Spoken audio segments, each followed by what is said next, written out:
Welcome. This is Canine Training and Behavior. I'm Kate Wilson. I have a bachelor's in science and applied animal behavior and neurobiology. I'm a behavior counselor and a certified pet dog trainer. This class is designed to go over the foundations, the most basic things that help you train your dog, work on behavior counseling. You need a lot of these things to build bigger behaviors, kind of combining them either to create a new behavior or using them as a tool for that dog. Maybe they have a behavior issue, they're working with either fear or aggression, and they use some of these behaviors to help them manage the environment. So these are the building blocks, as well as this was designed to kind of lace through what the technical terms are and to give the listener a very good grasp on the mechanics as well as the theory behind it. So learning theory. We're going to start with this week, week one. And as you can see, each week they'll have a behavior, some terms. At the end of 3 weeks, there's a test. So that test is something that I can send out upon request if someone is interested. That will be, and I can grade it and I can send it back, or you can just have the test. You don't have to send it back to me to be graded. So that's up to whoever takes the test. So it'll be one, two, three, and then test one, two, three. This is only section one, all four of these little subsets. There's 6 sections altogether, but this is the foundation. So we're starting with this. So there's a written test at every 3. Each week there's going to be a test, and then in that test we're doing a behavior, practice doing training. And then what you want to do during the week after you've learned the behavior is teach it to someone else. So you kind of see it first here, and then you're going to practice it yourself, and then you train someone else. And I always say teaching is where you learn the places where you don't know something. So you can find anybody. You can find a friend, patient friend, family member, someone that you can pass on the behavior that you train to someone else. It's also really nice to see how well your behavior transfers. Can someone else do that behavior with that animal? Here is the list. There's a supplementary little sheet that you're going to be able to take. You can print off and you can use it at home. So you're going to teach each one of these behaviors: touch, station, look, recall, sit, down, drop, 4 on the floor, and then like either loose leash walking. If someone's working with a different type of animal, then this would be just walking on the lead. This is very similar training if you're working with horses or something bigger. Um, but you want to see it, so I'll try to show you here what that looks like. Do it, practice it yourself, replicate those steps, and then teach it to someone else. And then I kind of will have the initials of who I taught it to so that you can keep track of this in your own training log to observe what kind of things have I done. Then when this comes up and you have a client comes to you or someone comes to you and they want to know, how do I train my dog recall? They're running across the street. Well, you've shaped it, you've lured it, and you captured it. So those are 3 different ways we're going to talk about today. So we're going to teach touch. We're going to talk about what a clicker is, or a bridge. It doesn't have to be a clicker. It could be a whistle, it can be a bridge, it can be yes. Lure, capture, shape, duration, distraction, distance, and then blocking and overshadowing. These are just some of the key things that you're going to learn how to do. This is a little cattle dog, Maddie, and she's jumping up for a target in the air. So giving her something else to do besides bite the dogs. Okay, there we go. So what's the lure? A lure is where I'm encouraging the animal to move towards something. You can use a food lure. So it's probably our most basic form, and a lot of people have just tried this because animals tend to follow food. So if I have a pup and I have some pepperoni in my hand, and they're going to just move towards the smell. Now you can use that to start to train them to move towards my hand, where I have maybe food in my hand and I lure them by their chasing that smell of the pepperoni. Maybe I take the pepperoni out. I train them to chase down my hand with no pepperoni, and then yes, you give them food, so on and so on. So that's kind of what the lure is. It is quite like a fishing lure. So here's an example of a food lure. So he's gonna have food. He's gonna hold it there. Dog comes, good job. He gets pet. Same thing, food lure, food down. He didn't come right away. You got the wrong dog. There he is. He gets food. There's a pretty simple little food lure. A lot of the predators, the canids, those kind of dogs have a much easier time using a food lure. You can use a food lure, and you can also use a target. Here's what a capture might look like. So a capture is where I'm looking for the behavior I want. I don't lure it with food, but I reinforce when I get it. So he's going to use a thumbs up because this dog was deaf. That's just saying good job. So she earned a treat. We're going to go over this in more detail so you have some of that technical practice. So she just happens to be following him, thumbs up. So this is another way. This is a way to train a recall with capture. Shaping is where you take small steps towards a goal. So you can kind of see this person is climbing a staircase. You think of it as what are the steps the animal may need in order to achieve it. So if we're talking about a target, let's say I just put the target in the environment and your dog looks at the target. Yes, you mark it with some kind of a bridge, something that says you did a good job, and then you give them some food for that. Or toss a tennis ball for that. So you can use different types of reinforcers. We're going to focus on food right now. Um, as I ask for more and more and more, maybe I'll say first he looks at it, then he takes a step towards it, then he actually touches it with his nose, and then he has to take a step and touch it, then he has to take two steps and touch it, and you progressively make the behavior a little more challenging until you have an animal that's running when they see the target and popping their nose on it. So like this puppy doing a little hand target to a person's fingers. And again, here we have another little pup doing a hand target. So let's talk about the ways that we train it. This is lure, capture, and shape.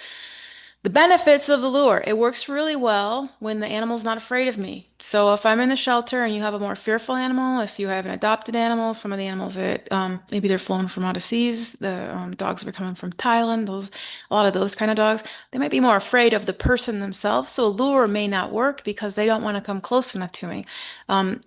So it works well when there's no fear and anxiety. It works well to make that desired behavior happen without a mistake. So if they're chasing the food, there's a lot of other behaviors that I don't want. They're just not doing because they're kind of chasing that food. The lure, I can lure with food and I can also lure with a target. So that hand there in this photo, that is an example of a target. They have learned to touch the hand to get the food. So I say, all right, you touch this like a lever, touch the hand, get the food.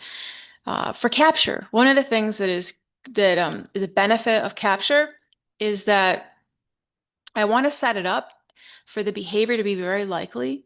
And if the behavior is likely to happen, it's a good candidate for capture. So it's a good benefit for that. It can make a strong behavior because the animal has already decided to do that behavior. So think about a default sit. A default sit, maybe your dog is jumping, jumping, and they sit. And I capture it. Yes, I give them reinforcement for sitting instead of jumping. That behavior will be stronger because I didn't cue it, I didn't lure it, I wasn't shapering. And what happened is the dog just had the idea, I'm going to sit. And if they had the idea, then I shape all of those things in the environment to make it likely that they will do it again. So capture can make a we call it a strong behavior, but it's the behavior that it's likely to occur already. And I just tip the scale a little more by reinforcing it with something.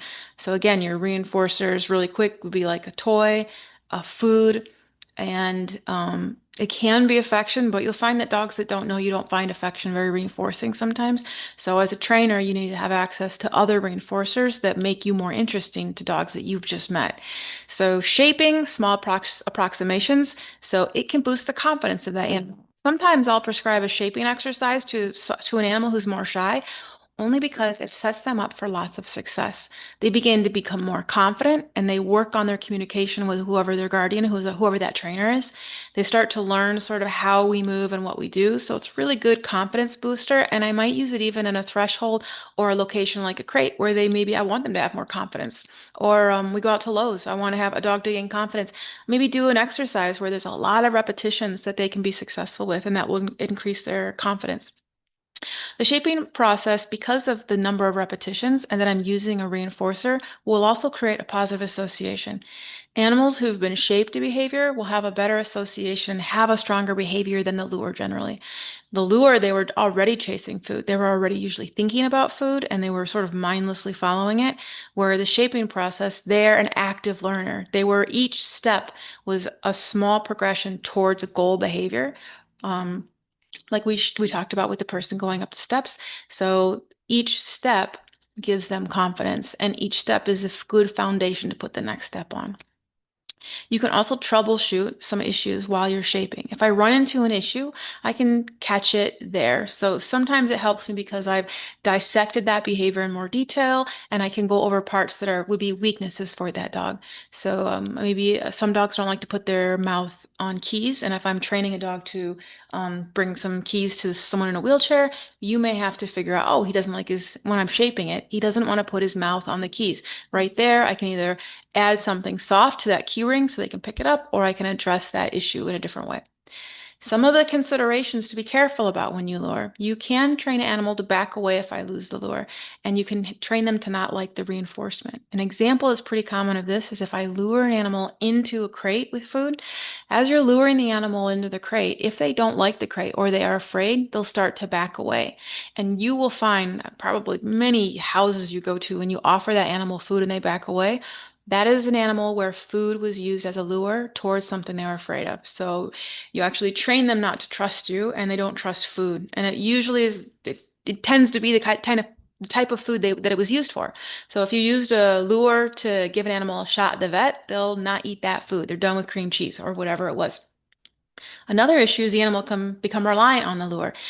So a lot of dogs are trained how to spin, where you kind of do a circle over their back. And if you don't fade that hand gesture soon enough, they will rely on that visual lure as part of what they're going to be following, how they think of it.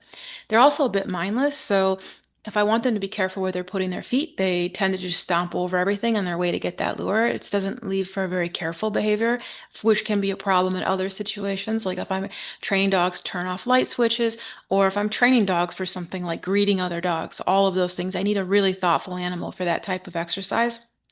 They can also get frustrated if you've put food in your hand and you move it away from the dog in the shelter, they just try to eat your whole hand like it's a little treat sandwich.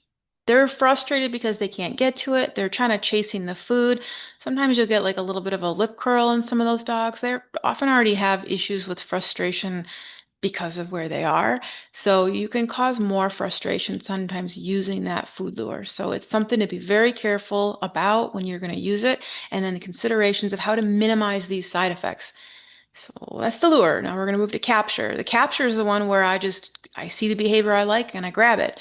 So capture works really well if let's say if I'm working with dogs who maybe have issues with other dogs and I want to shape play or nice behavior. I really rely on capture and shape for that. I look for the situations where the dog did any kind of friendly behavior to a person or dog and bridge it. Yes, and give them reinforcement for that. So as weird as it is, I can give that animal something like a treat, and it will increase the frequency of friendly behavior in the future from them. So behavior that an animal, for some behaviors though, if I'm waiting too long for a capture, something to consider is that if it isn't going to happen and your dog is just looking at you, they become frustrated because they don't know what you want. So it's usually something that's very likely to occur. Maybe the dog doesn't know that I'm training it. Maybe I put a mat down and I walk away and I get a book out and the dog knows I'm reading. We're not training. They walk over to the mat, they lay down, and then I bridge that or mark it yes, and then give them food for that. So that's an example of a capture. But if there's nowhere to lay down, the behavior is not likely, you're going to get frustration if you're training something like down. Um, so another issue can be that the environment, it has the cue, and if I don't want that behavior just to be appearing all the time, then I need to be careful about capture. It can be difficult to put that on a cue. So an example of that is that maybe I have a dog who is barking and lunging out the window, and instead of that, I'm going to capture them to um, go grab their toy and put it in their mouth. So they see the dog out the window, they run over and grab the toy. Yes. As soon as I see them do that behavior, I capture it because that's what I'm looking for. I give them a treat for that. Well, the cue for that is in the environment. I can't say, go get your treat. There has to be another dog walking by. But also, the cue is in the environment means that I can't stop the cue from appearing. It's going to appear anyway. So even if I'm not ready to reinforce, or there are times when I don't want that dog to go get a toy, it's going to get a toy because the cue was in the environment. It was the dog and a person walking by that was that cue. So something to consider there. And then with shaping, I have to be careful with my criteria. Can I cut it small enough? If it's too big of a step, that could be really hard. If I stay on one stage of the shaping process for too long, you're going to have an animal get frustrated because they think that the behavior has been completed and I'm sort of changing the rules. So that's a side effect of frustration that you will have to deal with in this week when you are training the target. And I have to keep the rate pretty high. So if they're not getting enough reinforcement and it's not fast enough, you'll see dogs walk away. Now, This is a little bit different in a home versus in a shelter. In a shelter, you have to be even better because there's a lot of distractions and it's difficult to learn and they're mentally sort of frazzled. It's hard to focus for a long time. So if I'm asking them to do something, I might rely more on a lure for them. I might rely on capture and I may shape, but make it very easy or try to find a room that's a little bit quiet to shape the initial behavior. Or if you're doing walks, somewhere that's a little bit quieter where I can practice walking on a loose leash, I can set it up for them to be successful. All right, so those are our three ways that you will be training a target this week. You can lure it, you can capture it, and you can shape it. And kind of use your imagination for your dog, how you would do that. And is your lure going to be, if your target, going to be a hand? Is it going to be a stick with a ball? So we'll see some examples of some different ones that we can use. Here are this is a hand target. So I put my hand out, the puppy touches his nose to the hand, and you mark. We abridged something where I say you did a good job. So yes, click something, and they get a reinforcement. So they get a little treat for that. When I say criteria, when you hear other trainers talk about criteria, the thing that we're talking about is how difficult that behavior is to the animal. And there are three elements to that: duration, distraction, and distance. So duration can be how long I ask for the behavior. I can ask for a touch where I say it's 1 second, or I can ask for one that's 10 seconds. So that's how long I ask for it. Now, the distraction level can be how distracting the environment is. So I can ask for a touch in a library where it's very quiet, or I can do it at the circus where it's really loud. So that increases the distraction level that the dog can perform that behavior in.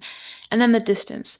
So let's say I cue a touch from 10 feet away versus 1 feet. So that gives you an idea of some of the ways that you can chop up how hard something is. And that is what criteria is. And again, this week, this will be something you have to consider when you're thinking about how easy it is. How easy can you make it to train a target to your dog that you're working with? I also recommend if you have just one dog, trying to see if you can train friends' dogs or other dogs if you work in a shelter. Run into dogs that may learn a little bit different. Each dog will teach you something different. So this is a look at duration. Here I'm using a target, a chin. So he's pushing his nose into my hand for eye drops. He's getting ready for eye drops. So this is one way that I can use a target. I can control where his face is. This would be considered how long. So that time in between, 1, 2, 3, and then the click and the reinforcement. So again, that click, we'll talk about it in more detail, but that is what tells the animal that right there you did it right. Here is a look at some distractions. So I'm going to use a little bit of distraction. He's supposed to be getting a shot. So I'm asking for a long target. Let me get a little bit more here. So there's the push, and now here's the distraction. That's the needle. So that's one way to introduce something distracting. There, can he do it there? You may find, as weird as it is, you could ask for a pretty long push, and as soon as you start to move your hand, they'll jump out to go see what you're doing. So they have to be able to do that duration push or target and also know that you're going to be moving around them, doing things that are a little bit distracting. But if they can hold steady and not let go, they get reinforced. Okay. So here's an example from Abby of some distance. So how far can they do the behavior? So I ask for a touch here, 5 feet away or so. And he can get up and he comes over, boop, and he got a reinforcement. So there's a little bit of distance. That's one way to do it. Again, she walks away. She's going to give it a shot again. And he got it again.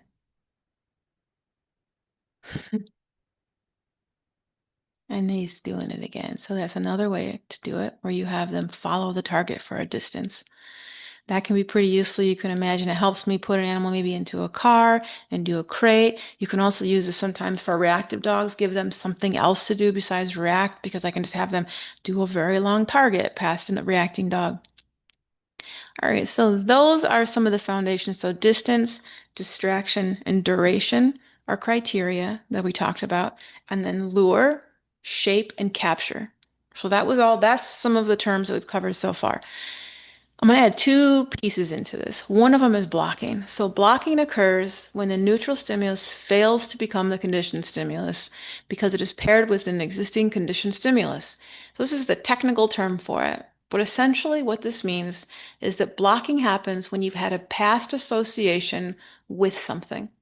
So if you imagine this little example down here, I'm going to say there's a mouse and he's running around in a little enclosure. And I flash a bright light and I give that mouse cheese. And you see down here in the bottom, that mouse was very happy about that. Okay, what the mouse learned from that is that light equals cheese. I'm going to repeat it 100 times. Light cheese, light cheese, light cheese. All right, now, and it's going to be 2 days later. I decide now what I'm going to do. I'm going to flash that light, but I'm also going to play a tone. So the light goes off at the same time as a tone. There's followed by cheese. So same thing, Mouse is happy. He had light and sound and cheese. And so that predicts cheese. Now something interesting happens, which is that if I show the light, the mouse still runs and looks for cheese. He's like, oh, cheese is coming. But if I play the tone, the mouse doesn't go look for cheese because the tone was not learned as a stimulus that predicted cheese. So it blocked it. So that is what blocking is. And what would be on the test when I talk about blocking, it's when there was a past association. So that's why mechanics and a lot of the stuff that we are just go on about being careful with how if you put your hand in the treat bag, if you see a dog on the street and you tense up, all of those things are situations where the animal can learn that you predict that thing instead of what I would like, which is maybe that the dog predicts the treat or that the behavior is what gets you food. So all of those things can be examples of blocking. So the past experience matters. And that's the key element with blocking. Now that's going to be a little bit different than overshadowing. So overshadowing is because all stimuli are not treated equally. So in this picture up here, you see a guy and he's on his phone and there's another guy sitting down in the background and there's some buildings. That's not what you notice. You notice the giant dog in that picture because the giant dog overshadows all of the other things in the picture as the unusual thing. So overshadowing is going to happen in your training. It can also be dogs are more likely to watch you put your hand in your treat bag than to learn from the clicker. They would love to just watch your treat bag and then have you reinforce the food. Oh, he sat, boom, hand in treat bag, he did it right. They're way more likely to learn from something visual than a little sound like the clicker. But I need them to learn the clicker because I don't want them to watch the treat bag. I need them to focus on what they're doing. So this can also happen for reactive dog training, and I see the dog first, and I can give away sort of for that dog. Maybe I overshadow the situation where I would like them to learn that the dog gives the treat, but instead they learn that me tensing up gives them a treat. So there are a lot of situations where overshadowing can interfere with your training. The thing about overshadowing to remember is that for overshadowing, it's the intensity and the perception of the stimulus. So is what is the animal learning? Any element where you're working, if you're working in a shelter, if you're working in a facility, and even if you're working as a trainer going to people's homes, it is important to have communication and collaboration. Now, this can be with other people in the household, can be other people on your team, it can be your veterinary community to have them on board. The more, and even your animal and other animals in the house. So if I have to do inter-household aggression and we have cats, you need all the animals need to learn things in order to have the whole training plan work. So when you think about collaboration and communication, look for areas continuously throughout your career where you can improve those things and where things you are doing are working. And that's another element here. And we'll sort of see that we're going to be doing discussion groups and working on collaborating, sharing your training videos, communication about what's working and what's not for you. A lot of the things that I can't fully teach in an hour lecture, we're going to try to have be fleshed out in some of these discussion groups. So what is target training? So I've been already alluding to this a ton about what it is. We have had a couple of videos. We'll get into a little bit more detail. Any part of the body touching anything. That's the most simple breakdown version of what a target is. This is a video of this dog who did not like to be touched, a big Corso Neapolitan mix. So in order to touch him, his skin was really painful. He does a target, and then I'm going to touch his ear. So he touches me, I touch him. That's our kind of the game. If you do it out of that order, he gets mad. If he gets to decide when it's going to happen, he's really great, and we were able to give him shots like that. So here's a couple things that can be a target. Here's our three-leg boy Rufus doing his a nose target in a vet clinic. So it can be any part of the body towards any location. It can be a target stick, a hand. I can use protected contact for big animals or very aggressive dogs. Sometimes I'll use protected contact to train them initially. Medical instruments, and so on. You can use the nose, the paw, the tail, and the hip, anything you want. Here's a nose target. So little dogs, we got a cat in here too. They may prefer, instead of a whole hand, which is a bit big, just a couple fingers for your target. So that works. There's Mr. Fox who stayed a little while at my house before he got into a facility. He also was afraid of the whole hand. We had to do a couple fingers with him. There you go. There's a little for two fingers. Here's a hip target. So this is a coyote trained to bring his hips to the bars. So Cooper, he would see the needle. He knows this is time for his rabies shot. What he's going to need to do is bring his hips over here where he can get a shot. And this is actually how he got all of his shots. So his behavior is hip to the bars.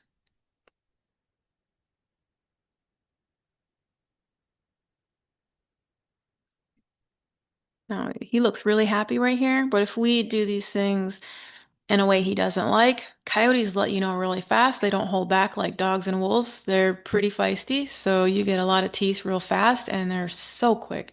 So that's why all this training is done with protected contact, so that if we do make a mistake, everybody's okay. Well, he was a lot of fun. He's a good coyote. Here's a foot target. So a foot target's another coyote. It's a different one. This is Piper.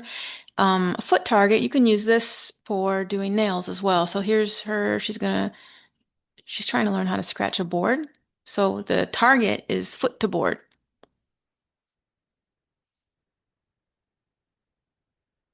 And that board is covered with sandpaper. And this is for animals where maybe I can't hold them down to do their nails. This is it's like a giant emery board. They just do their own nails.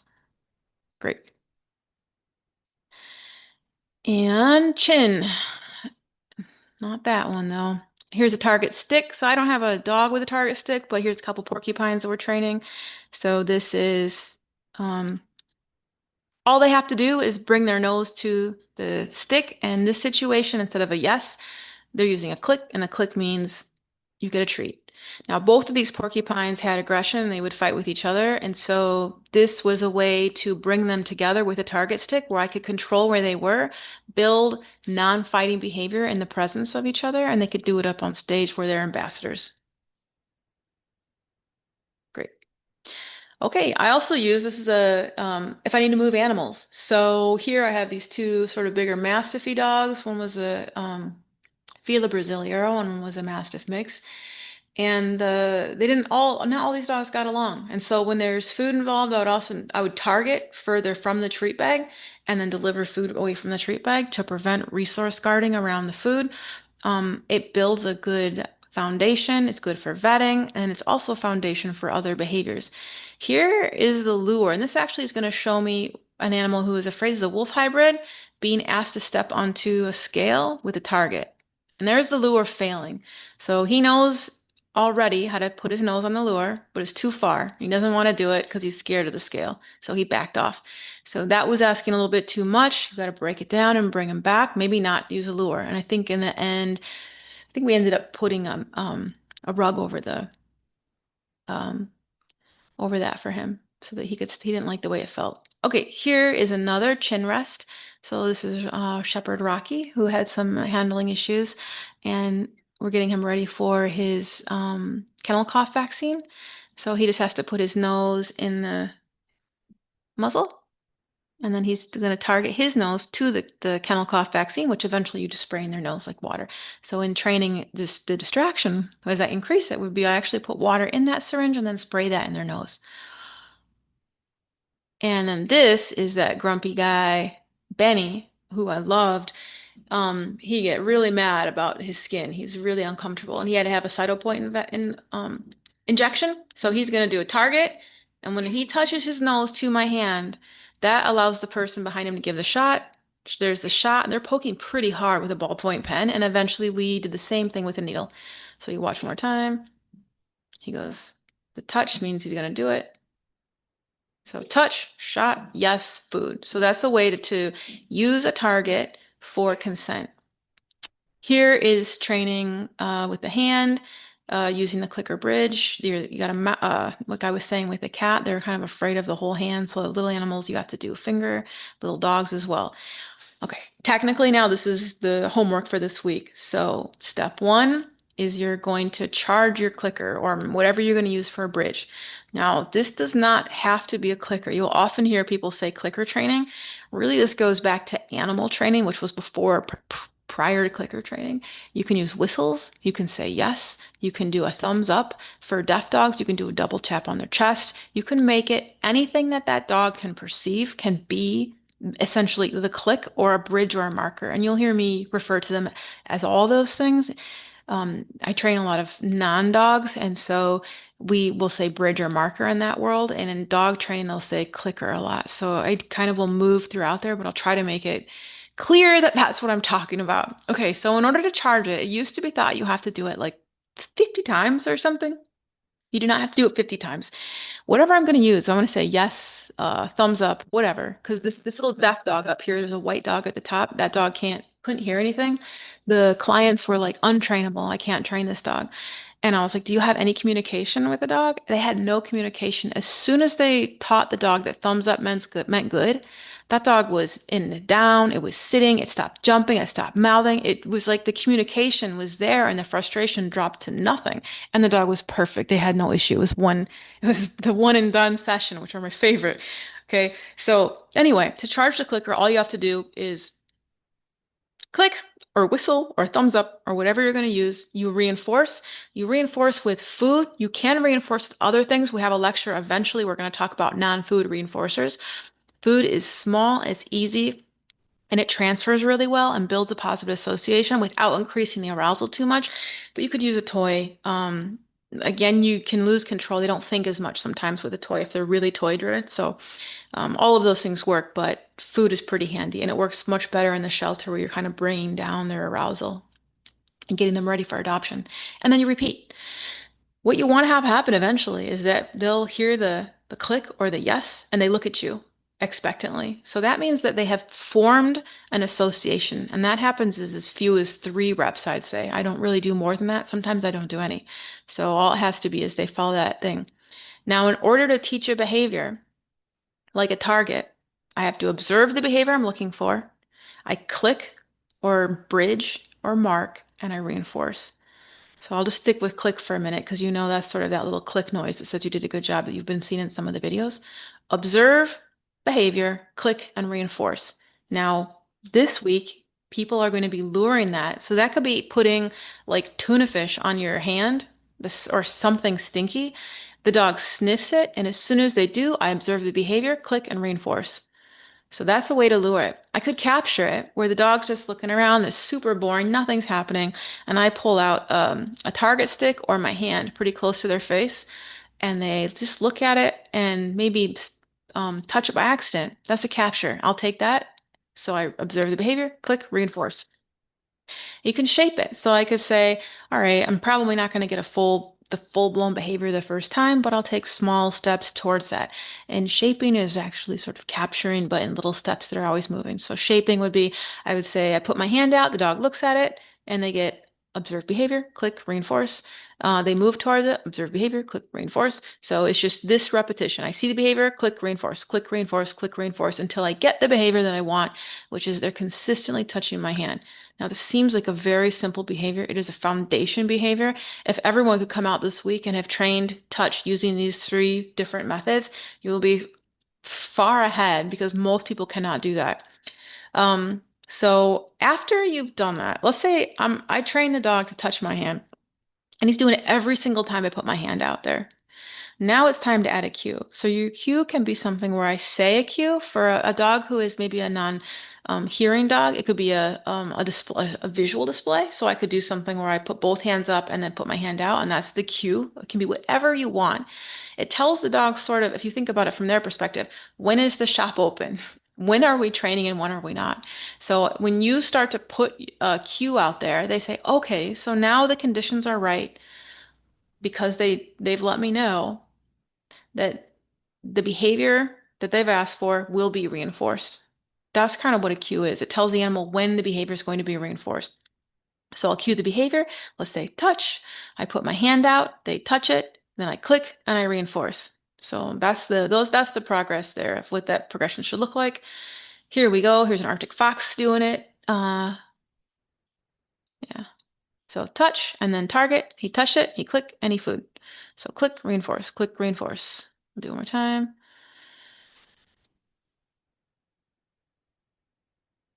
Touch, and then you offer the target. He touches it, and you reinforce. And that is how you would build it on a stick. Now that could be your hand for your dog. The Arctic foxes are pretty toothy, so we tend to not do a lot of that hand stuff. All right, so that is it. That is the end of the week for this first week. So it's training touch is the goal. You understand the clicker now and how what a secondary, what we call a secondary reinforcer, but a bridge is in animal training. Criteria, duration, distraction, and distance, and then the two terms, blocking, where the past matters, and overshadowing, where one stimulus is just a little bit more overpowering than the other. And that's it. That's it for this week.